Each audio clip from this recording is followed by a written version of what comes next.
Questão número 58 do Livro dos Espíritos. Os mundos mais afastados do Sol estarão privados de luz e calor por motivo desse astro se lhes mostrar apenas com a aparência de uma estrela? Pensais, então, que não há outras fontes de calor, de luz e calor além do Sol? E em nenhuma conta tendes a eletricidade que, em certos mundos, desempenha um papel que desconheceis, e bem mais importante do que o que lhe cabe desempenhar na Terra? Demais, não dissemos que todos os seres são feitos da mesma matéria que vós outros e com órgãos de conformação idêntica dos vossos? As condições de existência dos seres que habitam os diferentes mundos hão de ser adequadas ao meio em que lhes cumpre viver. Se jamais houvéramos visto peixes, não compreenderíamos que pudesse haver seres que vivessem dentro da água. Assim acontece com relação aos outros mundos, que sem dúvida contêm elementos que desconhecemos. Não vemos na Terra as longas noites polares iluminadas pela eletricidade das auroras boreais? Que há de impossível em ser a eletricidade, em alguns mundos, mais abundante do que na Terra, e desempenhar neles uma função de ordem geral, cujos efeitos não podemos compreender. Bem, pode suceder, portanto, que esses mundos tragam em si mesmos as fontes de calor e de luz necessárias a seus habitantes. Bom, ele partiu de um questionamento objetivo, né, do Sol em relação a gente, para reforçar aquela ideia, né, de que cada mundo tem a sua peculiaridade e as condições, apesar de tudo ter uma origem comum, se adaptam às necessidades de cada mundo, né? E o Miramês diz o seguinte: a vida e a luz. O Sol não é a única fonte de luz no universo. Até as crianças deste século conhecem essa realidade. Até as primeiras lições de astronomia nos ensinam essa verdade, mostrando-nos a classificação das estrelas. Os sóis são inumeráveis na extensão infinita da criação. Se o nosso Sol é uma estrela de quinta grandeza, e as classificadas na quarta, terceira, segunda e primeira, sem estar ao par da quantidade dos sóis, mas, para dar uma ideia, são do nosso conhecimento bilhões deles, alguns iguais ao nosso e outros em melhores condições, onde se concentram energia, dando e alimentando vida em todas as direções do cosmos. Ninguém é privado das bênçãos de Deus. Todos nós recebemos o que necessitamos para viver. É de raciocínio comum que não podemos dizer que onde não há calor não existe vida, que onde falta a luz visível escapa a inteligência. Os recursos da divindade são inumeráveis. Os espíritos tomam corpos diferentes nos diferentes mundos em que habitam. Há almas que pouco dependem do exterior. Elas vivem na própria luz que as circunda. O ambiente que conheces na Terra ainda se apresenta muito grosseiro diante dos mundos venturosos, onde espíritos de alta hierarquia estão estagiando, bem como existem planetas inferiores em comparação com o teu, em que os seres, se podemos dizer, humanos, estão desabrochando os primeiros traços da razão, e a sua inferioridade na escala de ascensão requer um mundo de constituição pesada, de ar, alimentos, água e tudo mais, nas mesmas condições. Deus fez de tudo com abundância, dependendo das inteligências procurarem ser obedientes às suas leis. Cada globo se apresenta na escala dos planetas com diferenças inumeráveis, no tempo e no espaço, por motivos diversos. E essas diferenças é que tornam o universo em harmonia e beleza indescritíveis. É o cinetismo divino que faz gerar e despertar os valores da vida. É certo que existem muitos segredos a desvendar, e sempre vão existir, pois eles nos dão esperança e nos fazem trabalhar, buscando a própria vida na sua plenitude. A vida não depende da luz do modo que pensas. A luz é que depende da vida, que a sustenta e dá a expressão no universo. Nunca podemos dizer que somente existe vida onde houver condições iguais às da Terra. Nunca poderemos dizer que todas as formas físicas dependem de carbono, ar, água e outros elementos indispensáveis ao corpo da Terra. Isso seria diminuir a sabedoria de Deus que, assim como fez o clima da Terra, para viverem nele o homem, o vegetal e os animais, poderia fazer mundos diferentes para viverem neles outras raças, com corpos compatíveis com o ambiente. E essa é que é a verdade. Não penses que o homem é o rei da criação. Todos são irmãos, na irmandade divina do tempo, porque tudo que existe saiu das mãos generosas do Criador. O teu sol, em comparação com a grandeza de outros que brilham no infinito, não existe. É uma simples luz, bruxuleando no universo, como que riscada por um fósforo.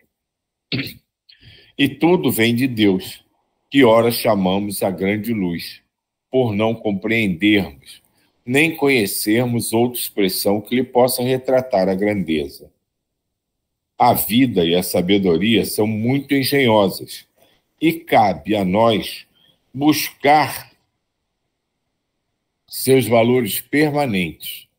Podemos dizer a todos que nos seguem pela leitura que as próprias trevas são luzes que dormem, porque o Senhor vibra em tudo, e é tudo que vive.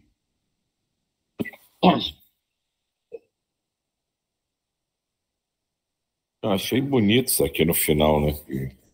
Que a própria treva são as luzes que dormem, esse poético.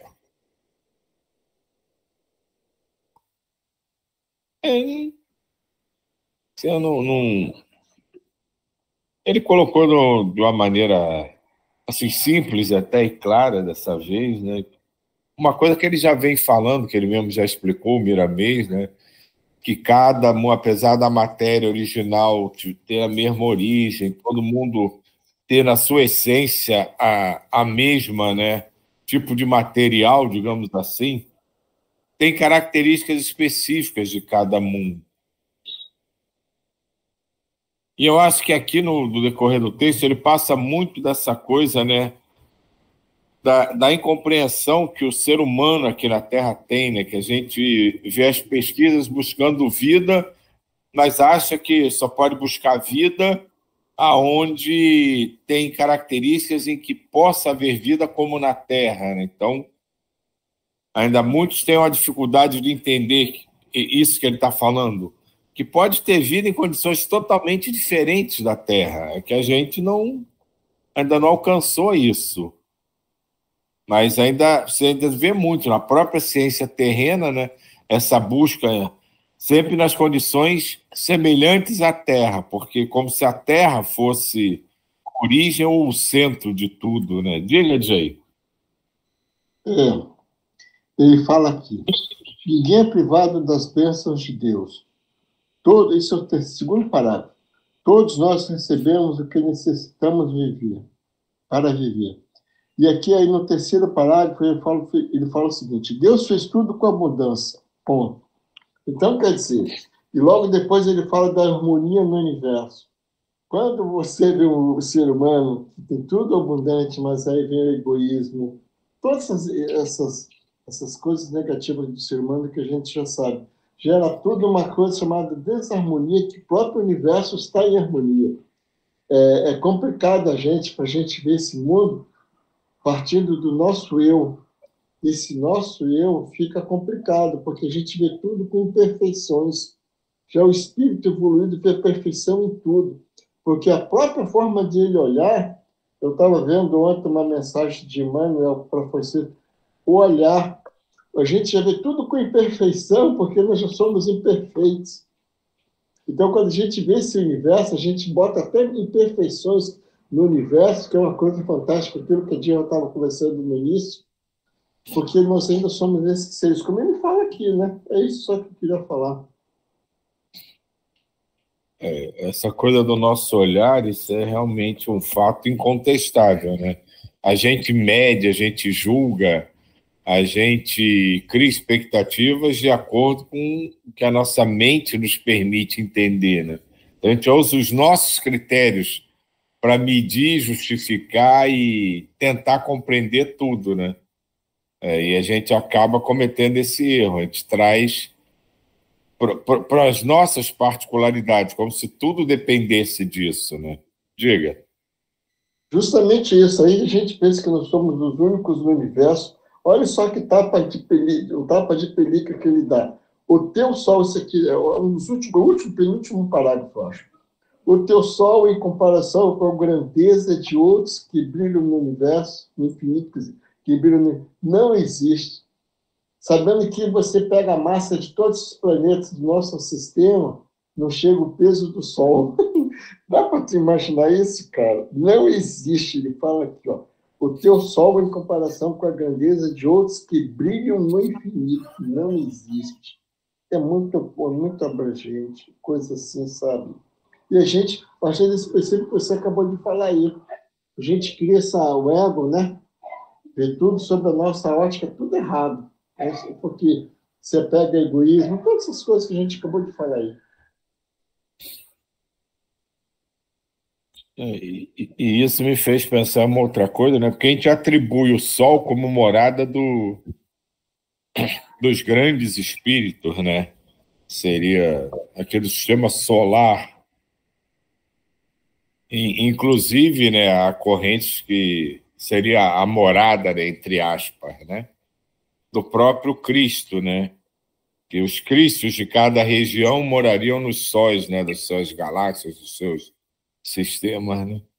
E quando ele diz que tem bilhões, você parar a imaginar bilhões de Cristos pelo universo, é complicado. Diga, Diva. Eu tenho pensado, assim, é tudo... Ele fala da luz, né? Mas eu vejo assim, a gente ainda está falando da matéria, né? Da luz, sol, matéria. A gente não está... Quando a gente fala em espírito, né? Vamos dizer, algo é muito maior, né? Nesse todo, porque faz parte desse todo também, né? Essa luz. E uma das coisas que, um tempo atrás, eu até estava conversando com o Ismael sobre isso, a luz, né? A gente só se percebe porque a luz bate na gente, né? Assim,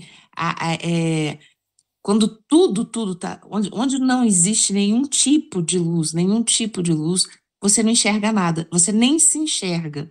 É tão engraçado isso, né? A partir do momento que a gente está usando a parte física nossa. Eu tive a experiência de entrar naquela gruta de Maquiné, em Minas, né? E num determinado momento, o moço, nesse dia não tinha ninguém visitando, estava eu, meu marido e minhas filhas, e o moço virou e falou assim: eu quero fazer uma experiência com vocês. Né? Brincou com a gente, acho que ele faz sempre, nem sei se existe mais essa gruta, mas assim, aí ele apagou, a gente foi descendo, e apagou a luz, né? Aí ele apagou a luz e falou assim: vocês não vão. E aí, era tão escuro, que a gente colocar a mão na frente do nosso rosto, a gente não via a mão, a gente não via nem a sombra da mão, a gente não tinha essa percepção absolutamente nenhuma de nós mesmos, fisicamente falando, né, de olhos e físico.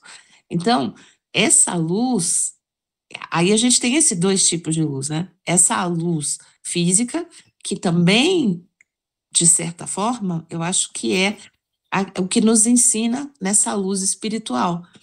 Porque para que nós nos vejamos, para que nós existamos, precisa de luz. Não sei, é mais ou menos isso. E eu achei isso muito interessante, porque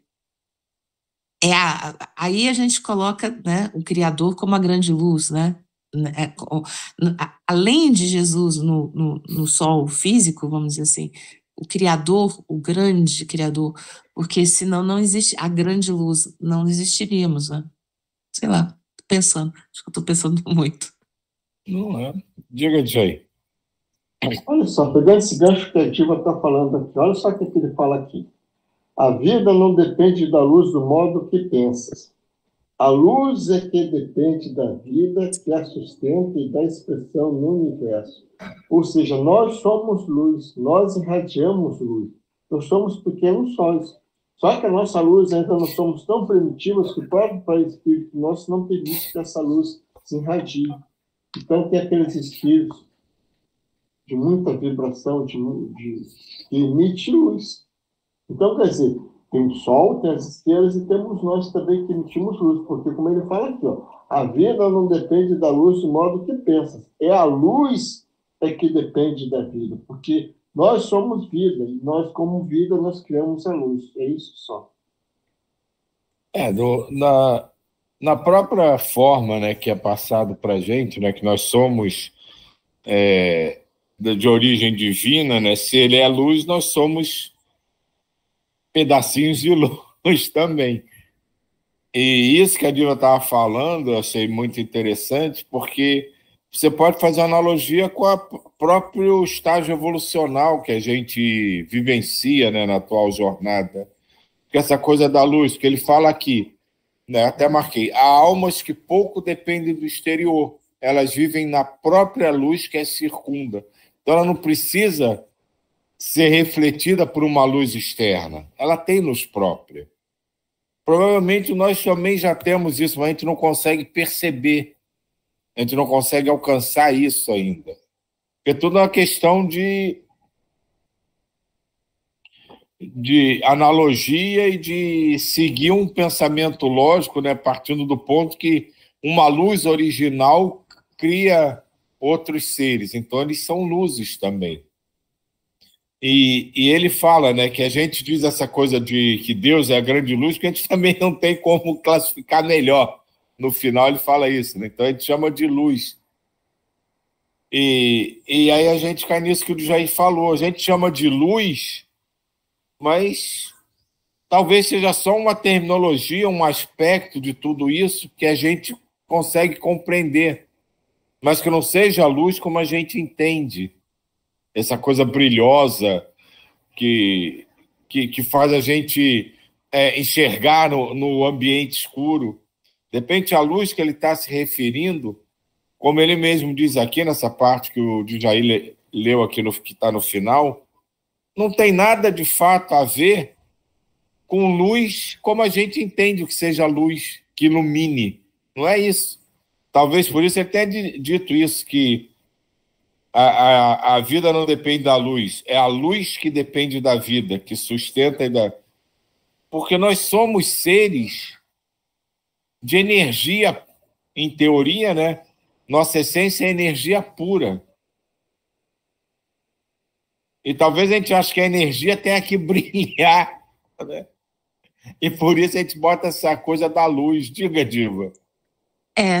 Eu acho que como nós somos muito limitados dentro do que a gente tem aqui, né, da parte física da gente, é como sempre quando se fala dessa luz, a gente, da luz espiritual, a gente usa essa analogia da luz física, né? Da luz do sol físico que a gente conhece, porque é além disso, né?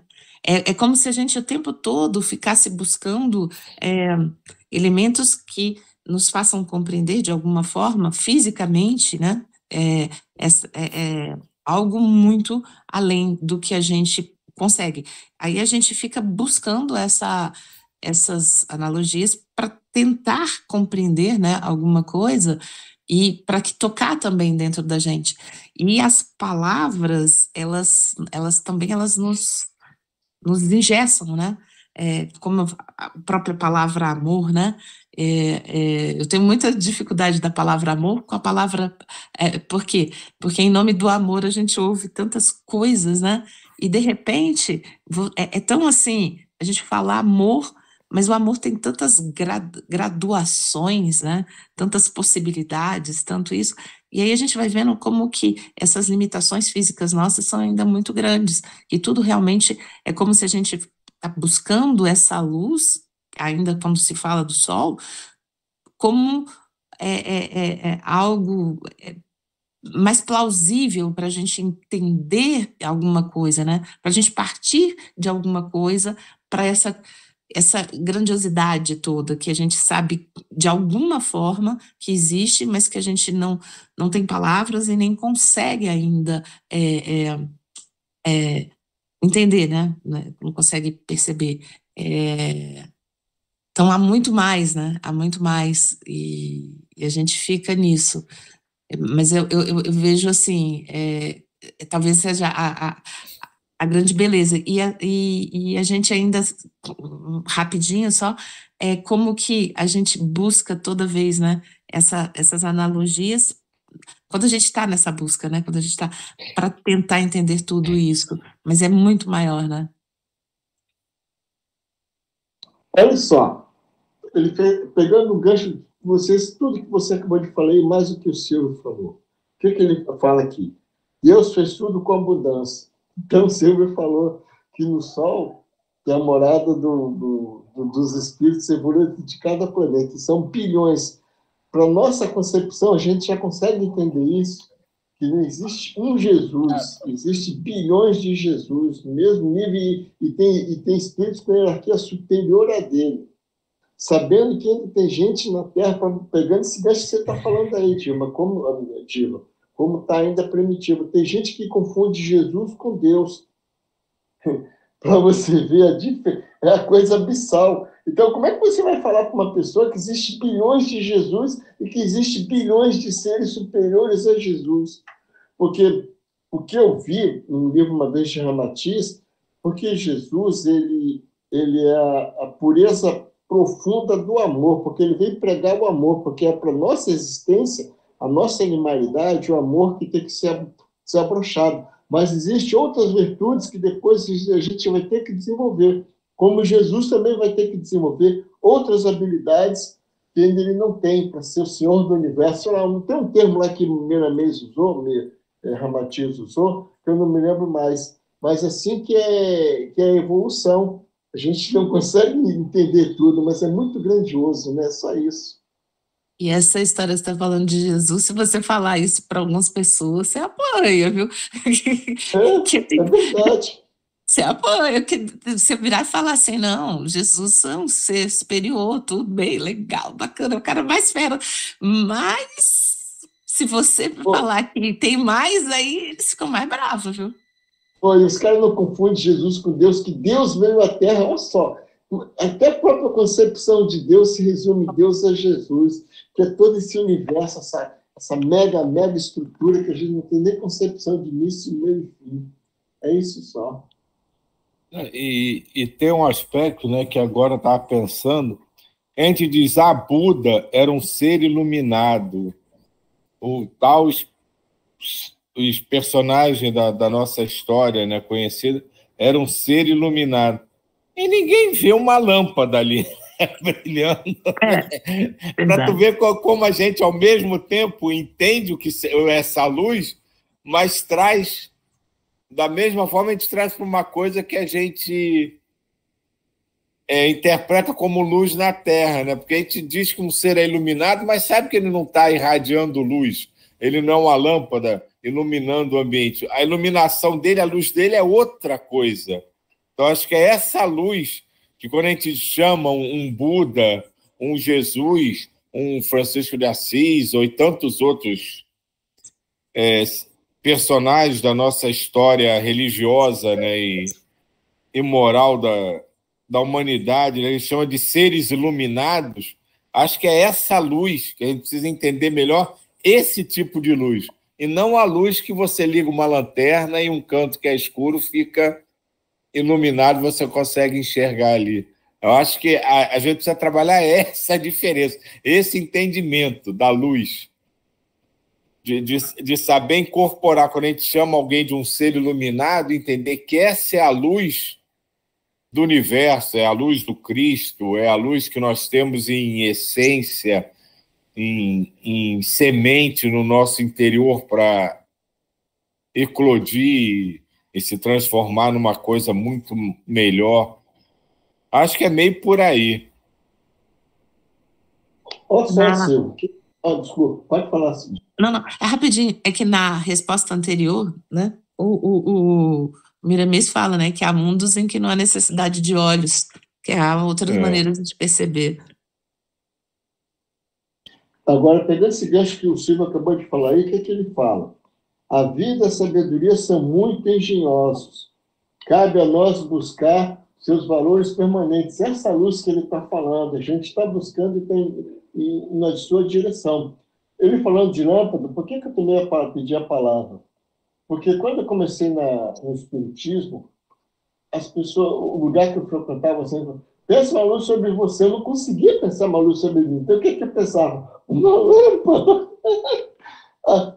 Só que uma luz e seu caminho, eu pensava numa lanterna. Então, como o Silvio acabou de falar aí, claro que hoje em dia já não tem mais isso, mas isso tudo, como ele fala aqui, a vida e a sabedoria são muito engenhosas, cabe a nós buscarmos. Então, nessa busca, hoje em dia, a gente já não tem mais essa concepção. É só isso.